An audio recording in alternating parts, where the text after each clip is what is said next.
Hello दोस्तों, कैसे हो आप सभी। दोस्तों, सुकून एफएम चैनल पर आपका स्वागत है। अगर आप पहली बार आए हैं तो चैनल को सब्सक्राइब कर लें। आपको कहानी अच्छी लग रही है तो वीडियो को लाइक करें और कमेंट करके हमें जरूर बताएं। सीओ से शादी के 5वें एपिसोड में आपका स्वागत है। चलिए शुरू करते हैं कहानी। सबके आ जाने के बाद विक्रांत ने जिम्मी का परिचय इशिका से करवा दिया था और वो चाहता था कि वो धीरे धीरे सबके नाम सीख जाएगी। उसके बाद वो उठे और अपने कमरे की ओर निकल गई। पूरा स्टाफ उनको देखकर फिर से झुक गया था। हालांकि वो गपशप करने के लिए बेताब थे, क्योंकि उन्हें तो विश्वास ही नहीं हो रहा था कि आज जो विक्रांत इतने सालों से अकेला रह रहा था, वो एकदम से किसी लड़की को अपने साथ ले आया था। और सबसे चौंकाने वाली बात तो ये थी, वो उसे अपनी पत्नी बता रहा था। हालांकि पूरे स्टाफ के सामने कभी कभी विक्रांत जब अपने दादाजी से बात करता था तो सबको पता लग गया था कि विक्रांत शादी तो करने वाला नहीं है। लेकिन आज जो ये हो गया था, उन्हें अपने कानों और आंखों पर विश्वास नहीं हो रहा था। तभी कुछ स्टाफ तो आपस में आंखों ही आंखों में बात कर रहा था और वो उनके घर से बाहर जाने का इंतजार करने लगे थे कि कब वो बाहर जाएंगे और वो उनके बारे में बात करेंगे। विक्रांत ग्रोवर इधर अपने कमरे में आ गया था। उसके पीछे पीछे इशिका भी आ गई थी। जब उन्होंने देखा कि कमरा तो बहुत साफ सुथरा है, तभी इशिका की नजर टेबल पर रखे एक फ्रेम पर गई। उस फ्रेम में विक्रांत की फोटो थी। वो ये देखकर ही समझ गई थी कि यह रूम विक्रांत का ही होगा। तभी विक्रांत ने कहा, हम इस कमरे में एक साथ रहेंगे। ये सुनते ही इशिका चौंक गई और फिर उसने आश्चर्य से पूछा, क्या? लेकिन मैंने तो सोचा था कि तुम मुझे मेरा कमरा दे दोगे। तभी विक्रांत की निगाहें गंभीर हो गई। उसने खिड़की की ओर देखा, जहां से हवेली का आंगन साफ नजर आ रहा था। वहां हर ओर कैमरे और सुरक्षा कर्मी तैनात थे। फिर उसने बिना कोई संकोच के कहा, देखो, मेरे दादाजी की आंखें हम पर हमेशा रही और कुछ ही समय में उन्हें पता चल जाएगा कि हम साथ नहीं हैं। और अगर उनको पता चल गया कि हम साथ नहीं हैं तो शायद वो बिफर जाएंगे और तुम्हें भी घर से बाहर निकाल देंगे। तभी इशिका को विक्रांत की बात समझ में आ गई, लेकिन उसका मन अभी भी असहज था। फिर भी उसने अपने भीतर के असंतोष को दबाकर खुद को शांत कर ही लिया था। विक्रांत ने कुछ कदम पीछे हटते हुए शांत स्वर में कहा, चिंता मत करो, मैं तुम्हारे साथ कुछ नहीं करूंगा और मैं तुमसे भी यही उम्मीद कर रहा हूं। यह सुनकर इशिका को थोड़ा अजीब तो लगा, मगर उसने मुस्कुराने की कोशिश की और शांत स्वर में उत्तर दिया, और तुम भी चिंता मत करो, मैं भी ऐसा कुछ नहीं करूंगी। तभी विक्रांत थोड़ा सा आगे बढ़ा और उसने अलमारी की ओर इशारा कर दिया, जहां कुछ जगह खाली थी। फिर एक दराज खोलते हुए वो बोला, मैंने अलमारी और कैबिनेट के कुछ हिस्सों को खाली कर दिया है ताकि तुम अपनी चीजें वहां रख सको। इशिका ने भी सिर हिलाया और शांत स्वर में कहा, मेरी चीजों की बात करें तो वो तो मुझे लेकर ही आनी है। इशिका ने यह बात इसलिए कही थी क्योंकि उसके पास पहनने को और भी कुछ था ही नहीं। उसके पास ये एक ही ड्रेस थी जिसे वो पहन रही थी। तभी विक्रांत को भी लगा कि शायद उसके पास कुछ नहीं है, इसलिए उसने अपनी कोट की जेब से अपना बटुआ निकाल लिया और एक कार्ड देते हुए बेहद ही ठंडे और विनम्र लहजे में बोला, यदि तुम्हें कोई आपत्ति ना हो तो तुम इन चीजों का उपयोग कर सकती हो। ये अनलिमिटेड डेबिट कार्ड है, इसे ले लो और अपने हिसाब से इस्तेमाल कर लेना। इशिका पहले तो सोच रही थी कि वो उस कार्ड को ले या ना ले, लेकिन जब उसे लगा कि कार्ड तो लेना ही पड़ेगा क्योंकि उसके पास पैसों का कोई इंतजाम नहीं था, उसने उसके बाद वो हाथ से कार्ड ले लिया। उसकी चमक और कंपनी की छवि देखकर उसे वो अपने पुराने दिन याद आने लगे थे, जब वो वेनिस रेस्तरां में काम करती थी और वो हमेशा उन अमीरों के हाथों में ऐसा ही कार्ड वहां पर देखती थी। तभी विक्रांत ने दरवाजे की ओर बढ़ते हुए हल्के स्वर में कहा, हमें अभी भी अपने शादी की शर्तों पर चर्चा करनी थी, लेकिन चलो ठीक है, तुम पहले थोड़ा सा सहज हो जाओ और अपने आप को एडजस्ट कर लो, हम बाद में भी कर लेंगे। इशिका ने बस हाँ में सिर हिला दिया, जबकि वो मन ही मन यही सोच रही थी कि ये सब कितना अजीब था। फिर वह बिस्तर के किनारे बैठ गई और कार्ड को हाथों में घुमाते हुए गहरी सांस लेने लगी। उसे लगा कि उसे अब जल्दी से जल्दी अपने पुराने घर की चीजें ले आनी चाहिए और किराए पर देने की प्रक्रिया भी शुरू कर देनी चाहिए। ये सोचना उसे कुछ हद तक सुकून दे रहा था। वो चाहती थी कि अपने पुराने वाले घर को अब वो किराए पर चढ़ा देगी और वहां से जो भी पैसा आएगा उसे अपने जरूरत के सामान भी ले लेगी। तभी इशिका ने देखा कि विक्रांत तो जाने के बजाय दरवाजे पर खड़ा उसे ही घूर रहा था।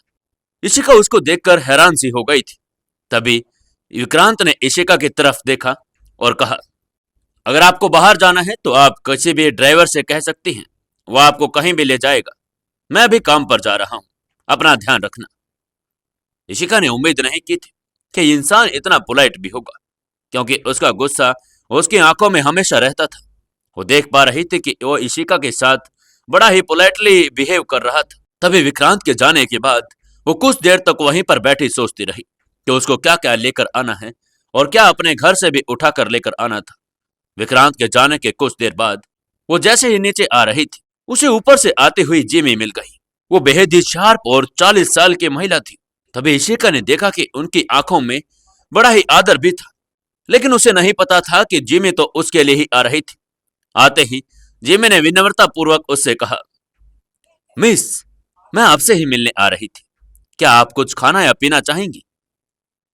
इशिका ने मुस्कुराते हुए जवाब दिया, मैं इशिका अरोड़ा हूं, कृपया मुझे इशिका कहें। ये सुनते ही जिमी आसपास देखने लगी। उसे लगा कि कहीं किसी ने ये बात सुन तो नहीं ली थी, क्योंकि अपने अपने मालिक का आदर करना उनकी सबसे पहली प्रेफरेंस होती थी। अगर उसमें कोई भी चूक हो जाए तो ये परिवार कभी बर्दाश्त नहीं करता था। वो सोच रही थी कि ये लड़की और ये मुझे ऐसा क्यों कह रही है कि वो उसे उसके नाम से पुकारे। तभी उसने विनम्र स्वर में उससे कहा, मिस, मुझे खेद है, मैं ऐसा नहीं कर सकती। इशिका को भी लगा कि ये कमाल की बात है, लोग उसे उसके नाम से क्यों नहीं पुकारना चाहते। तभी उसने अपनी बात को स्पष्ट करते हुए कहा, देखिए, मैं अपना सामान लेने जाना चाहती हूँ, जब वापस आऊंगी तो अपने लिए खाना बना लूंगी। मुझे बस किसी ऐसे व्यक्ति की जरूरत है जो बताए कि सामान कहाँ रखा गया है। जिमी ये सुनकर तो और हैरान हो गई। उसने ये उम्मीद नहीं की थी कि ये मिस अपने आप खाना बनाने की बात करेगी। तभी वो कुछ कहती उससे पहले ही इशिका ने कहा, विक्रांत ने मुझे कहा है कि मैं ड्राइवर में से किसी एक को लेकर जा सकती हूँ। जिमी ने भी हाँ में सिर हिला दिया और कहा, ठीक है, मैं आपके लिए ड्राइवर को तैयार करने के लिए कहती हूँ। और उसके बाद वो ड्राइवर से कहने के लिए चली गई। कुछ ही देर के बाद ड्राइवर अपनी गाड़ी को तैयार करके ले आया था। इशिका गाड़ी में बैठी और जल्दी अपने पुराने फ्लैट पर जा पहुंची। उसने पहले से पैक किया हुआ सूटकेस उठा लिया और रियल एस्टेट एजेंट के साथ मुलाकात करने लगी। जब उसने उसे बताया कि अब वो यहाँ पर नहीं रहेगी क्योंकि उसकी शादी हो चुकी है, पहले तो एजेंट ने उसे बधाई दी और उसकी नई जिंदगी की शुभकामनाएं भी दी। उसी समय उसका फोन वाइब्रेट हुआ। उसकी स्क्रीन पर आरव का नंबर आ रहा था। वो एक पल को लिए रुक गई। उसका दिल धड़कने लगा। फिर उसने धीरे से कॉल रिसीव कर लिया। तभी सामने से आरव की आवाज आई, हेलो इशिका। इशिका ने जैसे ही आरव की आवाज सुनी, उसकी आंखें अपने आप नम हो गई। उसने यह एहसास नहीं किया था कि आरव मुड़कर कभी उसे कॉल करेगा, लेकिन आरव के सामने से कॉल आ गई थी। उसे लग रहा था कि शायद आरव उससे कहेगा कि उससे गलती हो गई है और वो अब उसके पास आ सकती है। तभी उसने आरव की बात का जवाब देते हुए कहा, हेलो आरव। तभी आरव ने सख्त आवाज में पूछा, तुमने ये ऐसा क्यों लिखा है कि तुमने विक्रांत ग्रोवर से शादी कर ली? ये बेचारी तो सोच रही थी कि वो उसे कहेगा कि वो उसके पास आ जाए, उससे गलती हो गई है, लेकिन अब उसे महसूस होना शुरू हो गया था कि उसने तो उसके पास सिर्फ इसलिए कॉल किया है कि उसने शादी क्यों कर ली। तभी इशिका ने निराश स्वर में पूछा, तुम्हें कैसे पता? आरव ने कहा, अरे तुम्हारा और उस विक्रांत का नाम लगातार इंटरनेट और न्यूज में आ रहा है।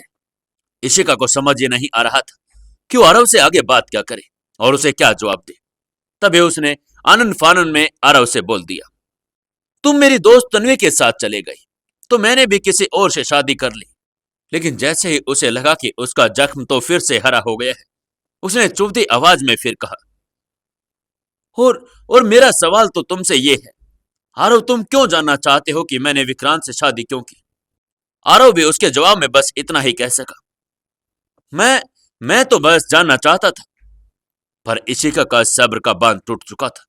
उसने तल्ख आवाज में कहा, तुमने मुझे धोखा दिया आरव, इसलिए अब कभी भी मुझे फोन मत करना। तुम्हारा और मेरा रिश्ता तो उसी दिन टूट गया था जिस दिन तुम शादी के लिए आए नहीं थे। प्लीज मेरे पास अब दोबारा कॉल मत करना।